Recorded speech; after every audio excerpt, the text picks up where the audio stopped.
Hello, this is Travis again. Just figured I'd show you a quick video here on my Farmall F20 narrow rear. This one here I picked up a number of years ago. Had a stuck motor on it. Number 3 cylinder had rust at the top of it. I ended up moving the engine just enough where the number 3 cylinder moved down, and I honed out the cylinder real good. And I got it moving. Then I ended up cleaning the mag on it, greasing everything up real good. Did some soldering on the bottom of the gas tank there before I put anything in it, and I had a crack where the inlet for the fuel pipe on the gas tank was.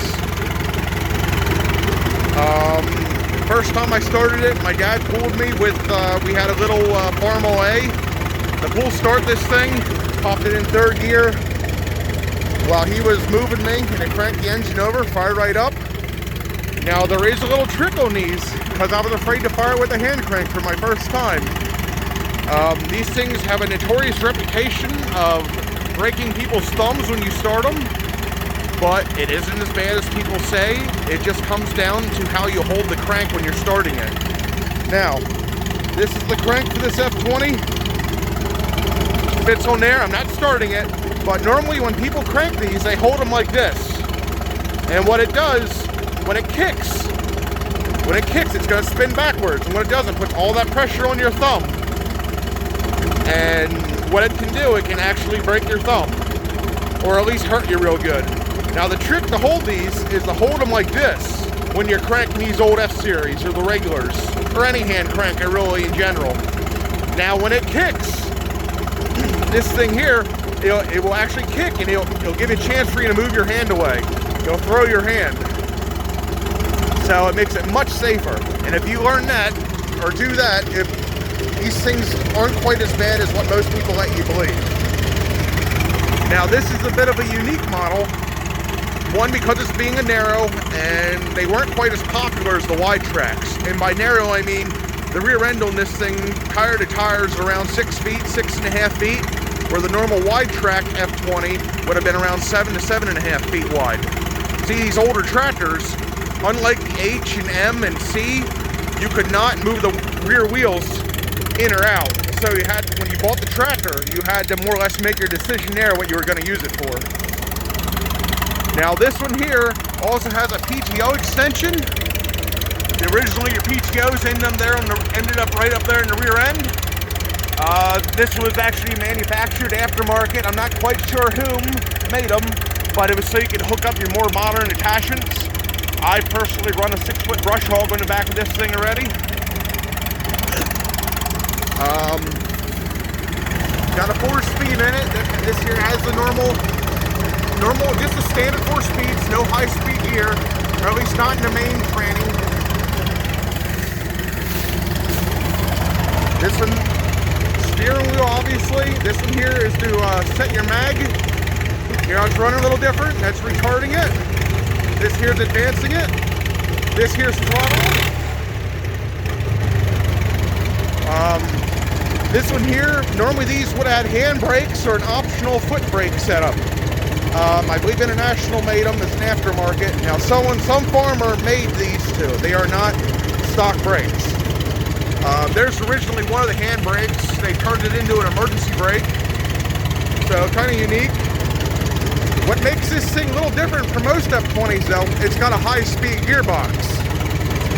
Right here, what it does, there's 3 inlets on this rear end. There's one here underneath that cover, then the main spline and inlet for the gearing for the rear. Then up above here, there was a cap like that there on it originally.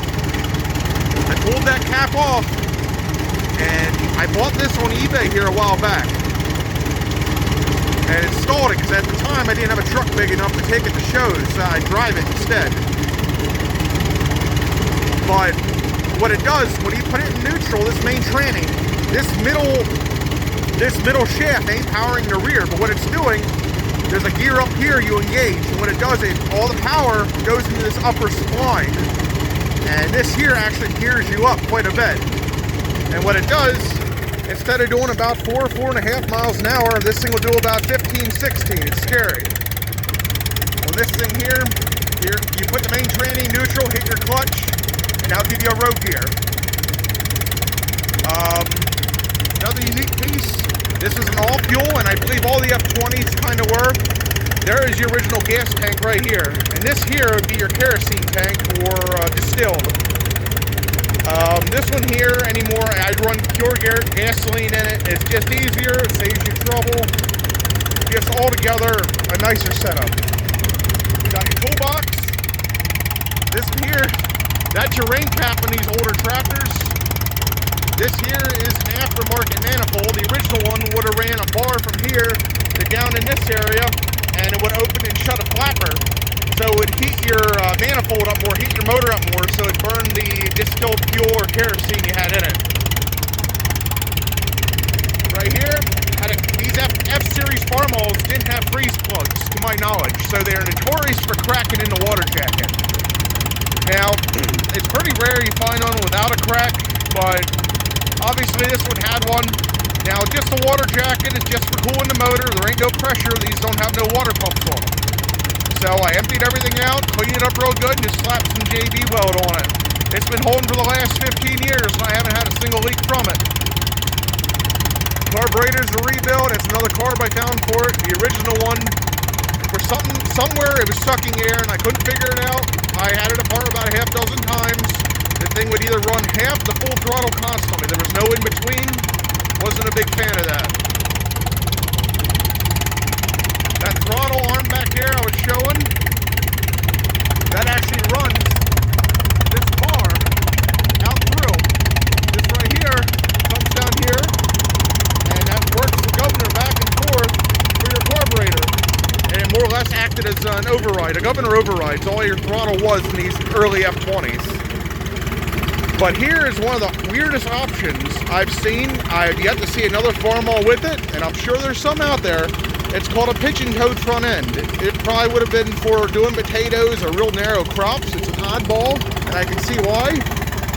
See them tires touching together there at the bottom? That was, like I said, for doing real narrow crops. It's a very oddball option that was in the manual that you could have got. You could have got this style, or you could have got the more standard style where these tires more or less stood straight up and down for the most part, or you could have got a wide front. So this one's a little odd. Made it unique. Obviously, these older ones don't have a grill on them too much. You got a radiator. Normally these here, this model in particular probably had a shutter on it that you can open and close to heat your radiator up, to help heat the motor up for burning that kerosene or distilled fuel again. But this one here had it removed at some point. I never bothered to try finding another one. Though I probably should, if nothing, just for keeping the radiator a little safer. That radiator I had to replace as well. The original one looked like Swiss cheese. This show, figured I'd show a little bit. Hey, there's your flat belt pulley I was running earlier this year on that earlier video. Another little weird option before I forget. This one here's got F&H spoke wheels on it. They were an option, along with rubber tires. Rubber tires are also an option on these, considering steel came standard. So whoever owned this tractor had a little bit more money to spend. F&H, I believe, now don't quote me on this, but I think it was some type of like French company, but don't quote me. You might want to look it up a little bit. Your brake drums, got one on each side. Not much for suspension. I can't even move it down. That spring is about the only suspension you get in this thing. But yeah, very interesting tractors. Very primitive, but this engine I believe has around 224 cubic inch. So this thing will match around what an M can do. And I'm gonna be honest with you, I'd almost say this F20 would out-torque my old M. If I remember correctly as well, the F20 more or less would be the replacement, or excuse me, would be replaced later by the M. Yes, the F20 is replaced by the M if I remember correctly. The F30 was bigger than the M. It had a 284 cubic inch motor, which was massive for the time, but it was only 30 horse. This one here is around 24 horse, but the torque on these is incredible compared to a later Farmall like an H or M. And this thing will run circles around an H any day. I've pulled with it number of times, no way to how to do it. I think I was in the 4,500 pound class. This thing out-torqued all the H's and even a few of the lower class M's when they had the weight removed. Like I said, the F30s then were just an altogether bigger model of it. I'd like to pick an F30 up again someday. I had one, but it was a wide track, and I couldn't fit it on my trailer, so I ended up selling it. But yeah, they made an F12 as the smallest, then the F20, which is the middle size, is what this one is, and they made an F30 as well. That was the big boy. They were planning to make an F40 originally as well, but because the F30 never sold that well, they were rather expensive for their size, which would have been used more out west. No one ever bought them much. The F20s and the F12s were the most popular. But they did make a WK40, which basically was going to be a standard version of the F40. And the WK40 had a 6-cylinder truck motor in it. And I've seen maybe one in person. I've seen a few on Craigslist or eBay over the years, or even Facebook, though rare. They're very few and far between. That's another one on my bucket list that maybe I'll come across someday. But no, I just figured here I'd show you guys a little bit. It's almost mesmerizing watching a few of them parts go around. You got your magnet, points are all in there, cap, your rotor. You gotta keep all these oiled manually, these mags. I normally oil it every time I run it, and it's only run a couple times a year. I just dug this one out real quick. I'm working on a shed right now to start covering these things, so hopefully I'm not gonna have to keep them tarped up for too long. But yeah, just figured to see what you guys think. Get a couple videos here in before it starts snowing or whatnot. So, alright guys, I'll talk to you a little later, alright? See ya.